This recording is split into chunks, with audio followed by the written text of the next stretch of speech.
সুপ্রিয় দর্শক, স্বাগত বিশ্লেষণ টিভিতে। আমি সুব্রত। আজকে আলোচনা করতে চাই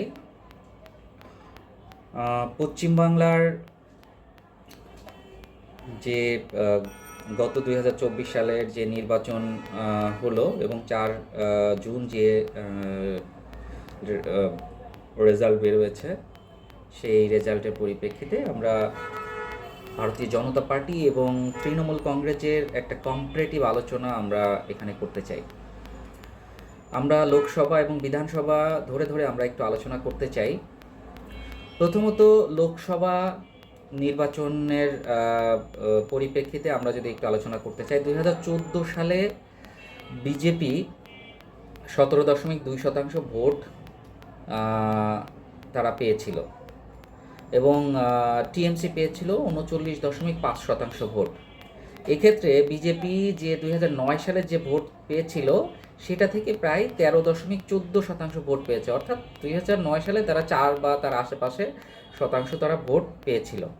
কিন্তু তৃণমূল কংগ্রেসের তুলনায় তারা আবার 21.85% ভোটে পিছিয়ে ছিল তুলনায়, টিএমসির তুলনায়। 2019 সালে সেই ব্যবধানটা কিন্তু তারা অনেকটাই কমিয়ে নিতে পেরেছে। 2019 সালে বিজেপি 40.25% ভোট পেয়েছিল, টিএমসি সেখানে পেয়েছিল 43.27% ভোট, অর্থাৎ বিজেপি 23.05% ভোট তারা বৃদ্ধি করে নিতে পেরেছে। কিন্তু টিএমসির তুলনায় আবার তারা 3.2% ভোটে পিছিয়ে ছিল। এবার 2024 সালের আলোচনায় যদি আসি, তাহলে আমরা দেখব বিজেপি 38.73% ভোট শতাংশ পেয়েছে, টিএমসি পেয়েছে 45.76%, অর্থাৎ বিজেপির ক্ষেত্রে -1.52% ভোট তারা কম পেয়েছে এবং তাদের ভোটের প্রবৃদ্ধি নেগেটিভ। তৃণমূল কংগ্রেস তারা 2% একটু বেশি ভোট তারা বৃদ্ধি করতে সক্ষম হয়েছে। তারপরেও বিজেপির এবং তৃণমূলের মধ্যে ভোট শতাংশ ফারাক হচ্ছে 7.03%, অর্থাৎ বিজেপি এখনও এই 7.03% ভোটে টিএমসির তুলনায় পিছিয়ে আছে।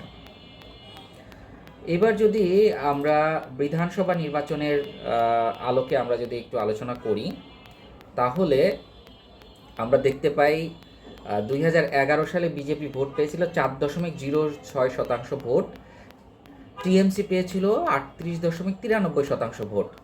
এক্ষেত্রে আমরা বিজেপি 2006 সালের যে ভোট শতাংশ পেয়েছিল সেটা আমরা এখানে কাউন্ট করিনি। এক্ষেত্রে টিএমসির তুলনায় তারা 34.87% ভোটে পিছিয়ে ছিল। 2016 সালে বিজেপি তাদের ভোট শতাংশটা কিছুটা বৃদ্ধি করতে সক্ষম হয়, 10.16% ভোট তারা পেয়েছিল, টিএমসি পেয়েছিল 44.91% ভোট। বিজেপির ক্ষেত্রে 6.06% ভোট বৃদ্ধি করতে তারা সক্ষম হয়েছিল, তারপরেও তারা 34.75% ভোট টিএমসির তুলনায় তারা কম পেয়েছে। 2021 সালের বিধানসভা নির্বাচন যদি আমরা আলোচনা করি, তাহলে দেখব বিজেপি পেয়েছিল 38.73% ভোট, টিএমসি পেয়েছিল 48.02% ভোট। এক্ষেত্রে বিজেপি 28.57% ভোট তারা বৃদ্ধি করতে সক্ষম হয়েছে, কিন্তু টিএমসির তুলনায় তারা আবার 9.29% ভোটে পিছিয়ে আছে। এইবার যদি আমরা একটু তুলনামূলক আলোচনা করতে চাই, তাহলে আমরা দেখব যে 2014 সালের লোকসভা নির্বাচনে টিএমসি তুলনায় বিজেপি প্রায় 21% ভোটের ব্যবধান তাদের ছিল। সেই ভোটের ব্যবধানটা 2024 সালে চলে এসেছে 7.03% ভোট। বিধানসভায় যদি আমরা চিন্তা করি, 2011 সালে তাদের ভোট শতাংশ ছিল, ভোট শতাংশের ফারাক ছিল 34.87% এবং 2021 সালে সেটা নেমে দাঁড়িয়েছে 9.29%। এখন বিশ্লেষণ করে যে জিনিসটা পাওয়া যায়, আসলে এই যে 9%, 9.29% এবং 7.3%, এই যে ভোট শতাংশ, এইটা বেসিক্যালি এটা মূলত বিজেপি এবং তৃণমূলের একটা টার্নিং পয়েন্ট, ভোট শতাংশ শেয়ারের একটা টার্নিং পয়েন্ট। গত দুইটা নির্বাচনে অ্যানালাইসিস করে দেখা যাবে যে বিজেপি এবং তৃণমূল কংগ্রেস এই রকম 3%, 4% ভোটের তাদের ডিফারেন্স হচ্ছে।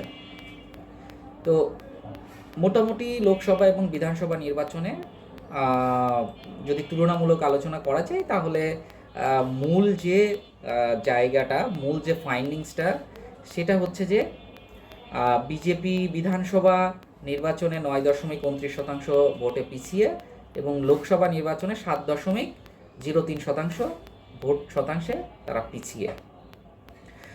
এখন যেহেতু 2024 সালে তাদের লোকসভা নির্বাচন সমাপ্ত হয়েছে, এখন 2026 সালে তাদের বিধানসভা নির্বাচন আছে। এই বিধানসভা নির্বাচনে যদি বিজেপি তাদের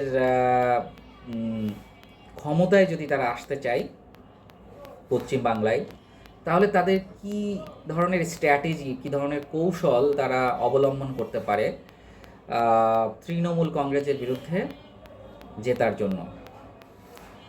দর্শক, আমার যেটা আলোচনা সেটা হচ্ছে 2019 সালে তারা যে লোকসভা যে ভোট হয়েছিল, সেই ভোটের নিরিখে তারা যে বিধানসভাগুলো তারা এগিয়েছিল, সেই আসনগুলোতে তাদের পুনরুদ্ধার করতে হবে। কারণ এটা মনে রাখতে হবে, ওই বিধানসভাগুলোতে কিন্তু তাদের ভোট আছে, তাদের ভোট কিন্তু আছে। হয়তোবা 2021 এবং 2024 সেই ভোট কিছুটা কমেছে, কিন্তু বিজেপি যদি চেষ্টা করে তাহলে ওই ভোট শতাংশ কিন্তু তারা রিকভার করতে পারবে। সেটা যদি তারা রিকভার করতে পারে, তাহলে পরে কিন্তু তারা অনেকটাই এগিয়ে যাবে। এবং 2024 সালে কিন্তু বিজেপির নতুন দুটো লোকসভা আসন কিন্তু তারা পেয়েছে, যেটা 2019 সালে কিন্তু তারা এই দুটো লোকসভা জিততে পারেনি। একটা হচ্ছে তমলুক আর একটা হচ্ছে কাথি। এই দুটো লোকসভাতে প্রায় 14টা মতো বিধানসভা সিট আছে। এই আসনগুলো কিন্তু নিশ্চিত করতে হবে। এই আসনগুলো যদি নিশ্চিত করা সম্ভব হয়, তাহলে আমার যেটা মনে হয় যে বিজেপি অনেকটাই অ্যাডভান্টেজ জায়গায় পৌঁছে যাবে। এবং অন্য আরও যেসব লোকসভা ভোটের নিরিখে যেসব বিধানসভায় তারা এগিয়ে আছে, যেমন সন্দেশখালীর মতো জায়গায় তারা এগিয়ে আছে, যেসব জায়গায় তারা এগিয়ে আছে ওই সব জায়গাতে তাদের গুরুত্ব দিতে হবে এবং তাদেরকে জোর দিতে হবে ওই সব জায়গার, যে জায়গাগুলো তারা এগিয়ে আছে সেই জায়গাগুলো যাতে নিশ্চিত থাকে, যেন তারা আগামী 26 সালের ভোটেও যেন তারা সেখানে জিততে পারে। এই জায়গাগুলোতে তাদের উন্নতি করতে হবে বা তাদের কাজ করতে হবে। আমার যেটা ব্যক্তিগত আলোচনা বা আমার যেটা ব্যক্তিগত মতামত, আমি মনে করি যে একদম বাস্তবতার নিরিখে আমি বলতে পারি, পশ্চিমবাংলার মতো একটা স্টেটে যেখানে সংখ্যালঘু ভোটের শতাংশ অনেক বেশি, এমনকি আমরা এই আলোচনার পরিপ্রেক্ষিতে আমরা বলতে পারি যে এখন পর্যন্তও বলা যায় যে পশ্চিমবাংলার সংখ্যালঘু ভোটে পুরা মেরুকরণ হয়েছে। এই ভোটের পার্সেন্টেজে দেখলে আপনারা বুঝতেই পারবেন যে সংখ্যালঘু ভোট মেরুকরণ হয়েছে, একদম পুরাপুরি টিএমসির ফেভারেই সেটা মেরুকরণ হয়েছে। কিন্তু আশ্চর্যজনক যেটা, যে হিন্দু ভোটও কিন্তু বিজেপির থেকে কিছুটা কমে যাচ্ছে। এটাই বিজেপির বড় চিন্তার কারণ। আবার এটা একটা পজিটিভ দিকও, যে আগামী বিধানসভা নির্বাচনে যদি তারা এই ভোটটাকে যদি তারা রিকভার করতে পারে, তাহলে পরে কিন্তু তারা একটা ক্লোজ ফাইট তারা দিতে সক্ষম হবে এবং আমি মনে করি তারা সেটা পারবে। এর সাথেও আর একটা জিনিস খুব গুরুত্বপূর্ণ, সেটা হচ্ছে বিজেপি কিন্তু আগামী 2026 সালে বিধানসভা নির্বাচনে 294টা আসনে তাদের ফোকাস করার কোনো দরকার আছে বলে আমার মনে হয় না। মানে এমন কতগুলা আসন আছে যেসব আসনগুলোতে 40% তার কাছাকাছি বা তার বেশি সংখ্যালঘু ভোট আছে। এইরকম সিট আছে প্রায় 60-62টার মতো। তো এই আসনগুলো তাদের আমি মনে করি একটু কম গুরুত্ব দেওয়ার, কারণ এই আসনগুলোতে তাদের সিট পাওয়ার সম্ভাবনা খুবই কম, খুবই কম। অনেক কঠোর পরিশ্রম করলেই তবে এই সিট তারা পেতে পারে বলে আমার ধারণা।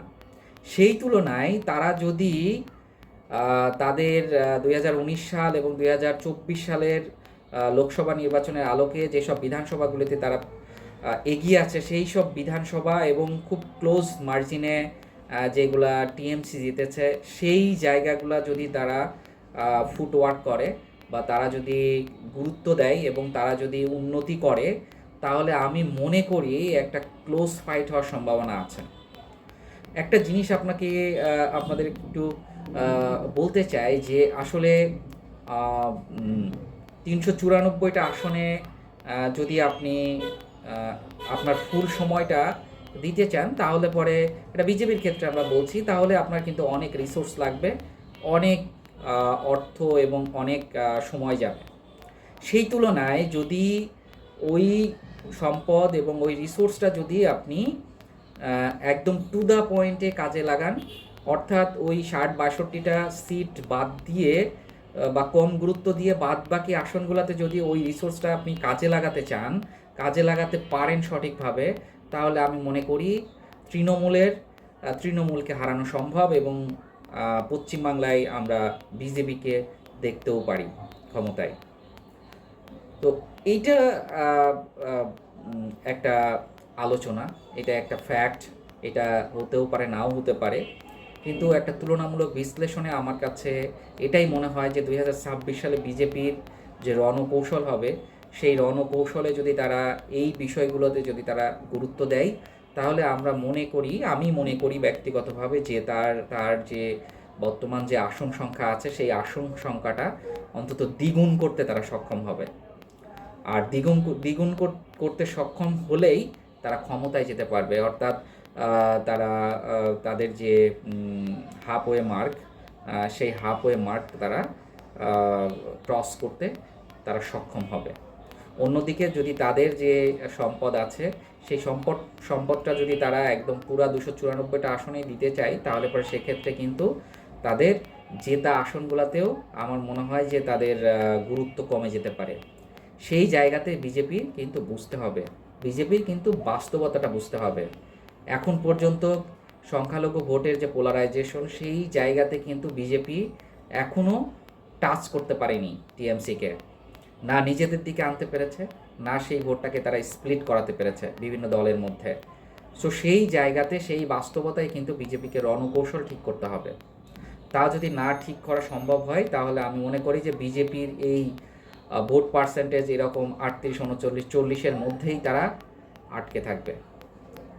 আমি মনে করি ভোট পার্সেন্টেজ যদি এই রকম 38, 39, 40-এর মধ্যেও যদি তাদের আটকে থাকে, তারপরেও তাদের ক্ষমতায় যাওয়া সম্ভব, যদি তারা তাদের টার্গেটটা তারা যদি ফিক্স করে তারা যে জায়গায় জেতার সম্ভাবনা আছে ওই জায়গায় যদি তাদের সম্পদ বিনিয়োগ করে, তাহলে আমি মনে করি যে ভোট পার্সেন্টেজ তারা কম পেলেও তারা বেশি সংখ্যক আসন তারা জিততে পারে। তো এটাই হচ্ছে মূলত আমার আলোচনা ছিল। আমি আমার নিজস্ব মতামতে আমি এই যুক্তি আমি আপনাদের সামনে রাখছি। আপনারা আপনাদের মতামত কমেন্টস করে জানাবেন, আর সাবস্ক্রাইব, লাইক, শেয়ার করে আমাদের পাশে থাকবেন। সবাই সুস্থ থাকবেন। সবাইকে ধন্যবাদ।